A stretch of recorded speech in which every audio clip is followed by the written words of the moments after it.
மத்தேயு 4ஆம் அதிகாரம். முதல் வசனம்.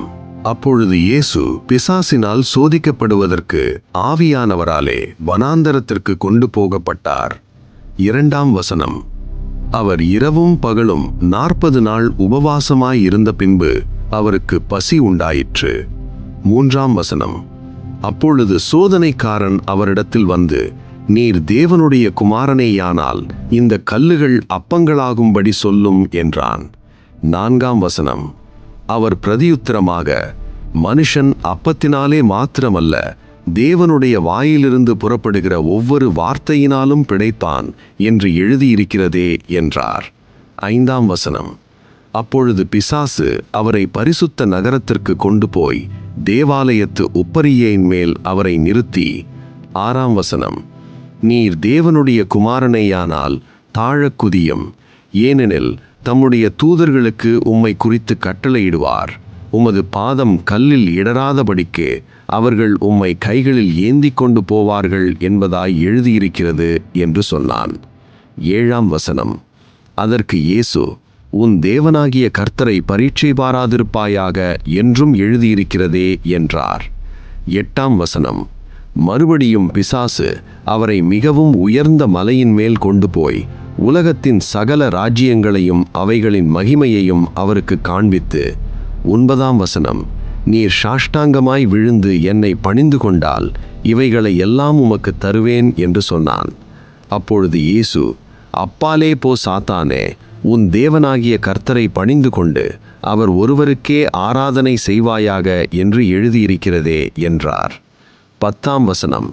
அப்பொழுது பிசாசானவன் அவரை விட்டு விலகி போனான்.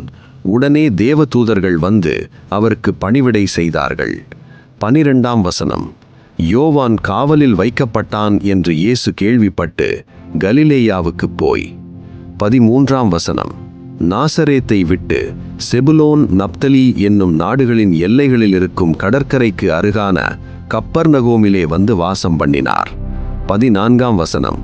கடற்கரை அருகிலும் யோர்தானுக்கு அப்புறத்திலும் உள்ள செபுலோன் நாடும் நப்தலி நாடுமாகிய புறஜாதியாருடைய கலிலேயாவிலே. 15ஆம் வசனம். இருளில் இருக்கும் ஜனங்கள் பெரிய வெளிச்சத்தை கண்டார்கள். மரண இருளின் திசையில் இருக்கிறவர்களுக்கு வெளிச்சம் உதித்தது என்று ஏசாயா தீர்க்கதரிசியினால் உரைக்கப்பட்டது நிறைவேறும்படி இப்படி நடந்தது. 17ஆம் வசனம். அது முதல் இயேசு, மனந்திரும்புங்கள், பரலோக ராஜ்யம் சமீபித்திருக்கிறது என்று பிரசங்கிக்கத் தொடங்கினார். 18ஆம் வசனம். இயேசு கலிலேயா கடலோரமாய் நடந்து போகையில் மீன் பிடிக்கிறவர்களாயிருந்த 2 சகோதரராகிய பேதுரு என்னப்பட்ட சீமோனும் அவன் சகோதரன் அந்திரேயாவும் கடலில் வலை போட்டு கொண்டிருக்கிற போது அவர்களை கண்டு, என் பின்னே வாருங்கள், உங்களை மனுஷரை பிடிக்கிறவர்களாக்குவேன் என்றார். 20ஆம் வசனம். உடனே அவர்கள் வலைகளை விட்டு அவருக்கு பின் சென்றார்கள். 21ஆம் வசனம்.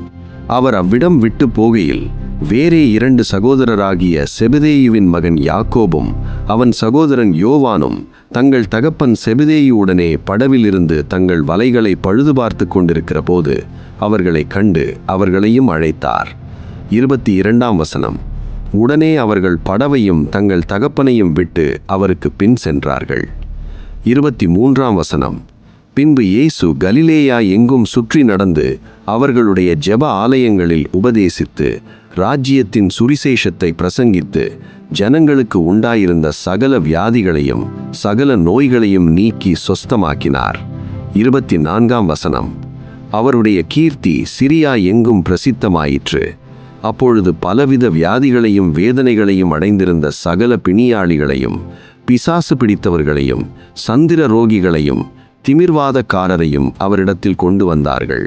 அவர்களை சொஸ்தமாக்கினார். 25ஆம் வசனம்.